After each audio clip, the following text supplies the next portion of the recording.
Big water doesn't always mean big fish.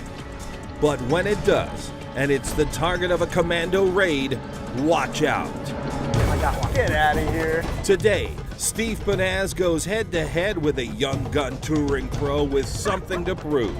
Who's gonna catch more fish and be today's top commando? I love fishing new water.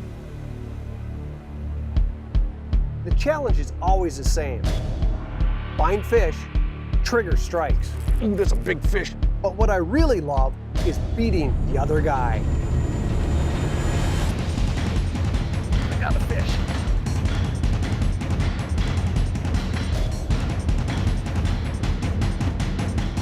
This is Lake Commandos.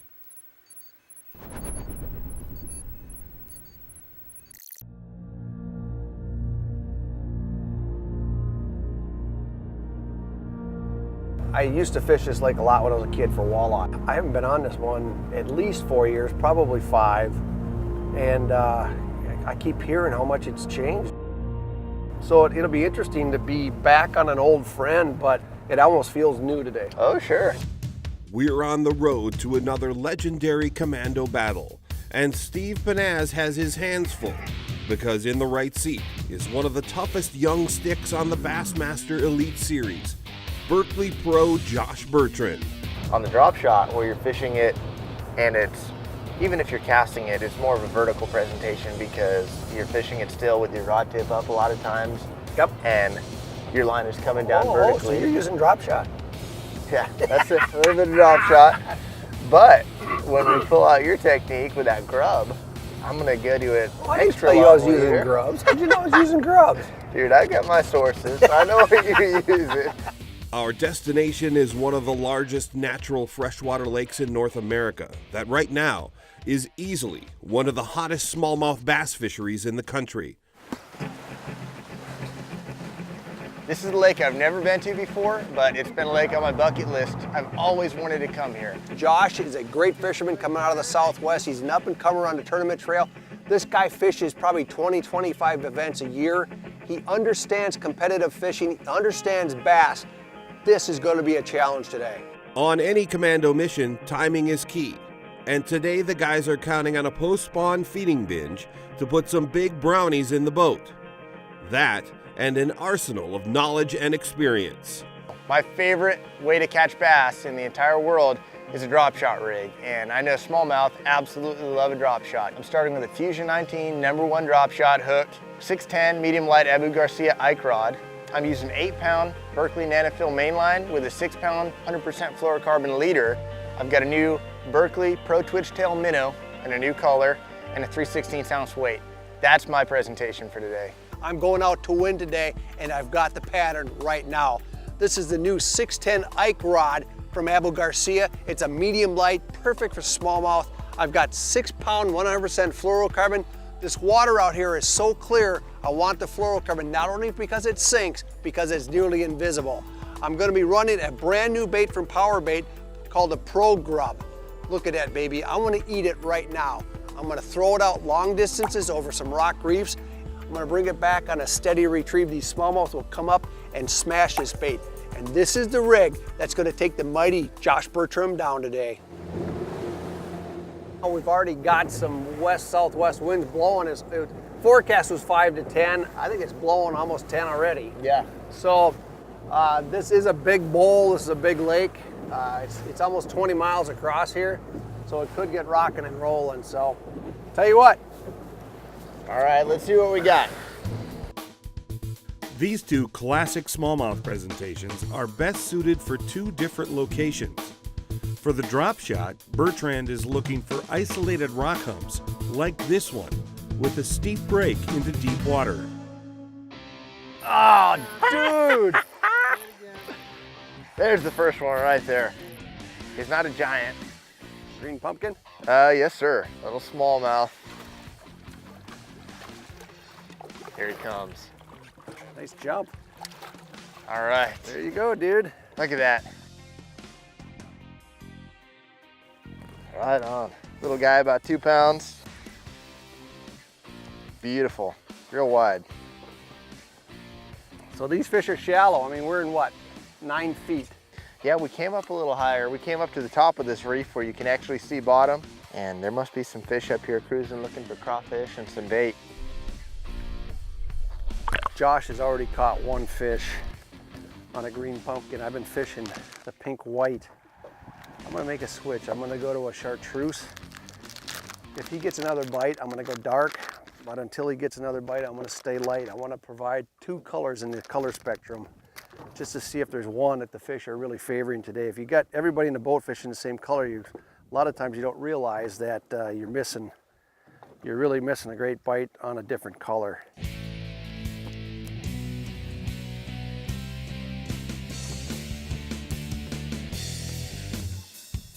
No! Number 2. No! First cast on this spot. Almost under the boat too. Good fish? He's about the same as that last one. He's not that big. All right, I'm gonna swing him. All right. Good call. You. Number 2 on the green pumpkin, baby. Yeah, number 2 on that. Wow, look at that little chunker. He's got some cool markings on his head. A lot of blue hue. Right on. 30 minutes into the game, and the young gun is teaching the veteran a smallmouth lesson. But Steve Panaz isn't about to quit.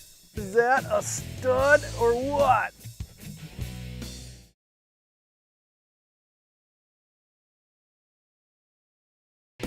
Lake Commandos is brought to you by Ranger Boats, still building legends one at a time. Power Pole, shallow water anchor, swift, silent, secure. Abu Garcia, for life. Vrayville, trusted gear since 1938. Berkeley Power Bait, fish bite and won't let go. And by Quebec Outfitters, plan your ultimate fishing trip today.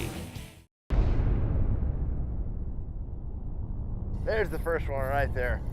On one of the hottest smallmouth fisheries in North America, Berkeley pro Josh Bertrand has the jump on Steve Panaz.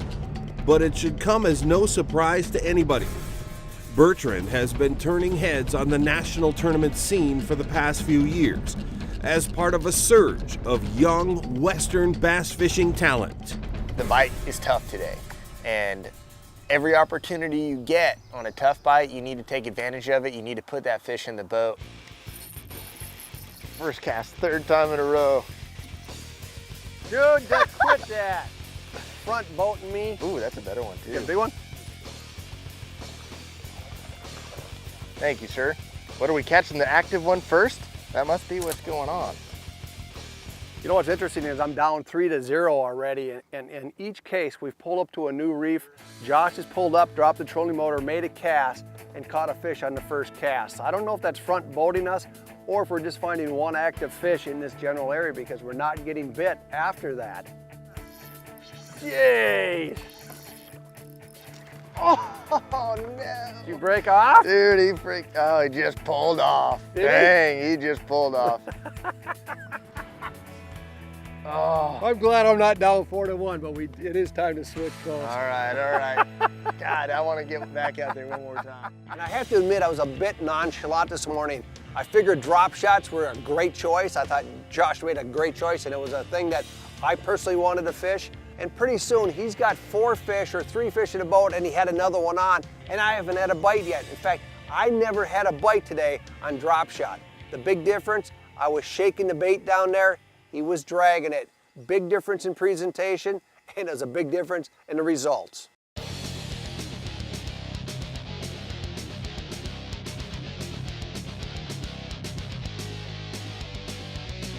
Sometimes a simple change is all it takes to get a Lake Commando rolling.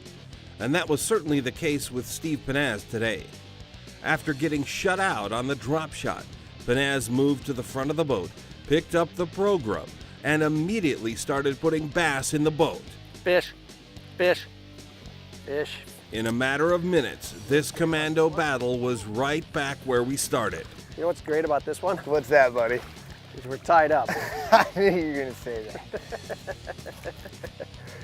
Not a giant, but you know what? I'm gonna take it right now. I need numbers, but just look at how thick these fish are.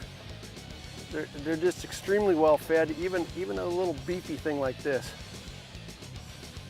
But but these aren't the fish we're looking for. Yeah, we're looking for those 4 or 5 pounders, aren't we? Yeah. Fish. This one is the one I've been waiting for all day. Not a giant. Oh. On the white, baby. On the white. Good job. Oh, he and look at choked that it too. You know, we're on a little 6-foot hump right here, but it drops to 13 literally on the cast, and this fish ate on the drop. I got a feeling this is not the only one right here. But look at these fish here, just so well fed. But again, we're getting more males than females. These females, they're post-spawn, they're just not all that fired up. But you know what? It makes it more special when you get one. So, and somebody's in the lead. Ooh. I can't believe it. You know, when you're fishing 2 finesse techniques like we're using right now, swimming a grub and drop shotting, and we're not getting bit. Things are tough. Things are tough right now. There he is. There's a fish. Good one? It feels okay. I think it's swimming to us. At you. Ooh. Bruiser. Got it. Oh, yeah. Nice fish. There's a 4+. I'll tell you, I was about to fall asleep, but I'm awake now. That's a 4+. Oh, look at the shoulder. Giant. Look at the belly. Giant fish. The more I fish across the country, the more I realize that the swimming grub is a deadly smallmouth bait. It mimics mayfly hatches, the little larvae. They mimic baitfish, they mimic leeches, they mimic shad. This is one of those baits that's a must-have in any smallmouth angler's tackle box. The traditional way to fish a grub is to cast it out on a fairly heavy jig, let it sink to the bottom, bring it back up, let it fall, let that ribbon tail kind of swim. What I've learned from great anglers like Scott Suggs and others is to cast it as far as you can, let it sink down, and bring it on a steady retrieve. This is one of those techniques that's going to work with small swim baits as well. The swim baits tend to ride it a little bit higher with the paddle tails versus the ribbon tails, but I tell you what, it's a deadly technique on waters across the country, spring, summer, winter, or fall. After Bertrand's hot start with the drop shot and Steve's comeback with the grub, this commando showdown could go either way. Yeah, dude. That was a lucky fish right there. That's a nice one, too.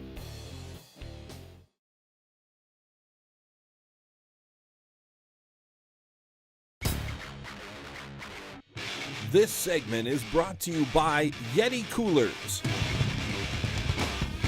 Yeti, built for the wild.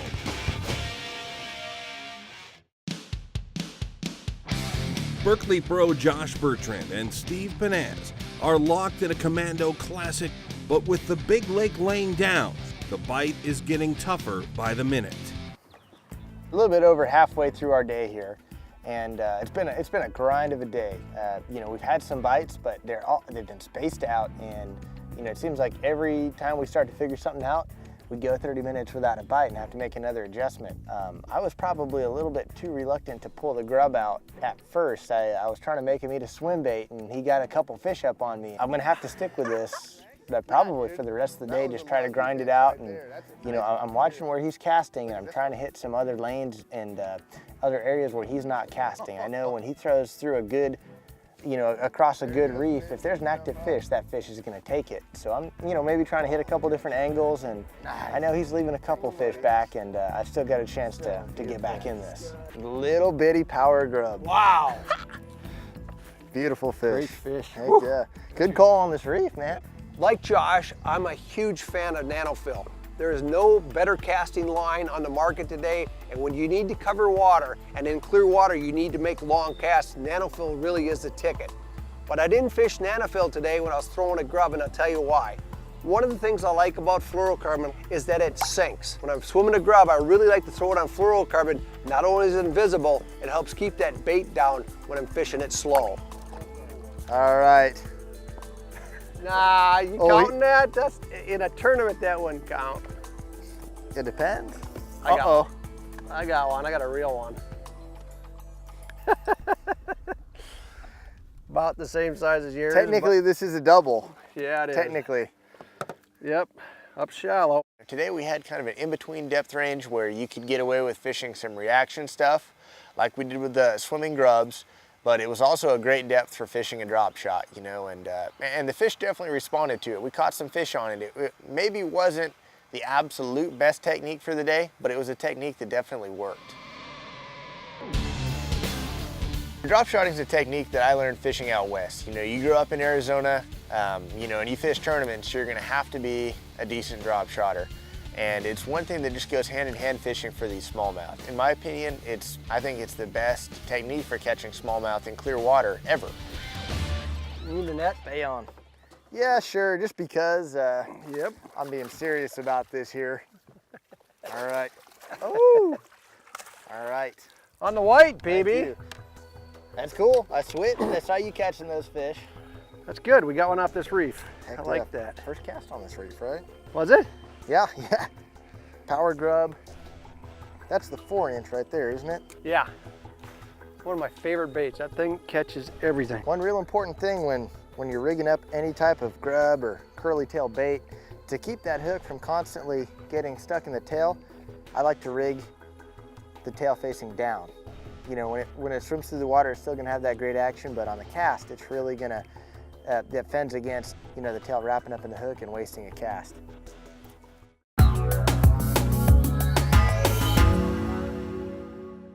Like a lot of anglers, I'll add mono or fluorocarbon to a super line when fishing clear water. It's not that I'm afraid of line-shy fish, though they can be. Rather, I do it for other reasons. When throwing cranks, for example, a short length of stiffer fluoro can help eliminate hooks tangling with the line during the cast. For years, I used the uni-to-uni knot to attach leader material to super line. It's an easy knot to tie, it's actually kind of fun, and it provides good strength on medium break strength lines. But I'm always looking to improve, so when I heard about a new splicing knot called the Bob Foreign, I had to check it out. Here's how you tie it. Run both lines parallel with the leader material doubled as shown. Make a loop. Now run the tag ends through the loop 5 times. As you tighten, the knot will form a figure 8 before cinching tight. Trim each tag end, and there's going to be 4 of them. Hey, I've yet to test this knot in a knot testing machine, but the strength does appear superior, and field testing, it's been very positive. I suggest you give the knot a try.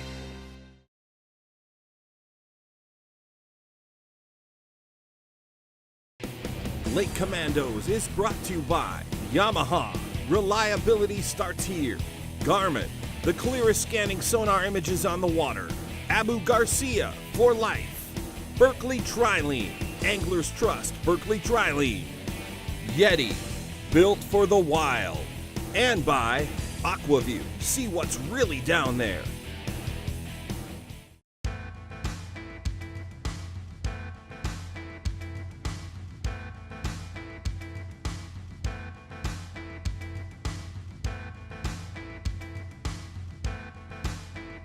We pulled up on the flats today that were massive, hundreds and hundreds of acres, but we were able to break them down before we actually got on the flat by looking at the map. One of the biggest advancements in fishing in my lifetime clearly is the mapping packages offered by companies like Garmin. They tell you so much when you learn how to read these things. One of the things that we found in building the pattern today was to look for fast breaking areas where it went from shallow water to deep in a relatively tight time frame. We could pull up to a flat, pull up the map on the Garmin and say, here's a spot that has this, here's another spot that has this, and it allowed us to fish faster and more efficiently, and that's where we found most of our fish today. Woo! Woo, yeah! It's a nice one. Good job, no, stay out of the way. Oh, I thought he'd come off. Oh, nice net job. Yes! Oh, look at that. Look how dark that guy is. Is that a stud or what? Oh, man. Nice fish, dude. That is beautiful. That's what Panaz was looking for right there. You know, I love getting in a boat with an angler who's as talented and as experienced as Josh. He came out today and fished a drop shot in a manner that I just simply have not fished it. And he kicked my butt with the drop shot. And I learned something today that I'm gonna carry with me for the rest of my life on how to fish drop shots in ways that I hadn't done it before. Nice. I'm coming with the net. Nice, don't jump. You could come, woo. Fraybill likes you. Yeah, baby. Got him. Good job. Yeah, thank you. He's better than I thought. Not bad at all. Today, color made a big difference. Green pumpkin was by far the best, at least in terms of drop shotting, and it also worked for grub patterns. I really enjoy a tough bite. I think you learn more in a tough bite, and when you get into a tough bite, I think you appreciate each fish more. Today, every bite was important. This was a stiff competition. It went right down to the wire, and those are the types of days I love to have on the water. Well, I got bad news for you. But I want to tell you what, I had a ball. I hope you had a ball. We had a good day today. It was. Tough bite, but you know what? We figured it out. We figured out a good bite today. Yeah, I mean, what, we catch 20 fish today on a brutally tough day. 20 doesn't sound brutal, but 4 giants. Those are nice smallies. that made my day. I'd fish all day for one of those. Well, thanks for going commando, and I tell you what, let's go grab a burger. Awesome, awesome. Sounds good. It was a blast. Hey, if you want to win what works for us, visit lakecommandos.com or check us out on Facebook.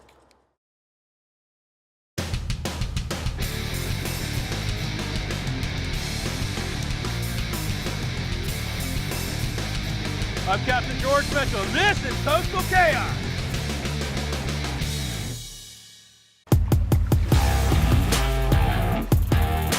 Never before has technology really hit home in fishing. What I'm talking about is a real game changer. It's the Yamaha Helmmaster system, a totally integrated boat control system. With just 2 fingers, I can totally control all 3 outboards and perform maneuvers that were never possible before. How many times have you needed that extra hand when you're either offshore or maybe at the fuel dock? Hey folks, we're fishing off of Southeast Florida, and it's a multi-species opportunity day. The primo bait for the area is a fresh dead ballyhoo. We want this thing to swim when we want to, but yet we also want it to skip across the wave tops. Now to get just that perfect presentation, you may need to speed up or slow down a little bit, depending on the sea and the wind conditions. And with the Helmmaster's speed control feature, it gives you complete control. One thing we want to do is we want to make sure we're doing it just right, and with speed control we can do that. This is really a game changer when it comes to docking, getting on the trailer, positioning boats for catching bait, positioning the boat for deploying the baits, positioning the boat to catch the fish. It's all about enjoyment, folks, and with the Yamaha Helmmaster Total Boat Control System, the whole day's enjoyable. Got a good one, huh? Attaboy, good work. Coastal Chaos, tips for serious saltwater anglers.